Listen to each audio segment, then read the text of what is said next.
বন্ধুরা, তোমরা সবাই কেমন আছো? আশা করছি ভালো আছো। আবার একটা নতুন ব্লগ নিয়ে তোমাদের সামনে চলে এসেছি।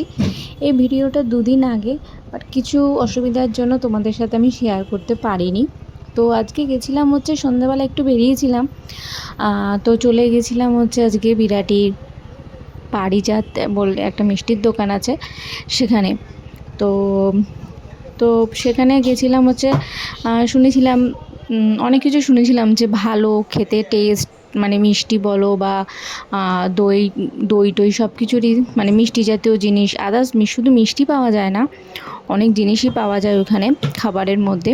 তো শুনেছিলাম নাকি খুবই টেস্ট, তো সেটাই আর কি গেছিলাম আর কি টেস্ট করতে। যে দেখি, সবাই তো বলে একবার আমরাও যাই, গিয়ে দেখি। তো তোমার সাথে গল্প করতে করতে চলে এসেছি পারিজাতে। তো পারিজাতে আসার পরে প্রথমেই আমার ছেলের দুষ্টুমি শুরু হয়ে গেল। তো ওর জন্য অর্ডার দেওয়া হয়েছিল দুটো লস্যি অর্ডার দেওয়া হয়েছিল। ও লস্যি খেতে খুবই ভালোবাসে। তো ওর জন্য প্রথমে দুটো লস্যি দেওয়া হয়েছিল, তারপরে দেওয়া হয়েছিল কচুরি আর আলুর দম। তো আমরা এইসবই খেলাম, এইসবই খাচ্ছিলাম। খেয়ে দিয়ে তারপর আমরা আর কোথাও যাইনি ঘুরতে, কারণ আমরা বেরিয়েছিলাম এখানে আসার জন্যই আমরা বেরিয়েছিলাম।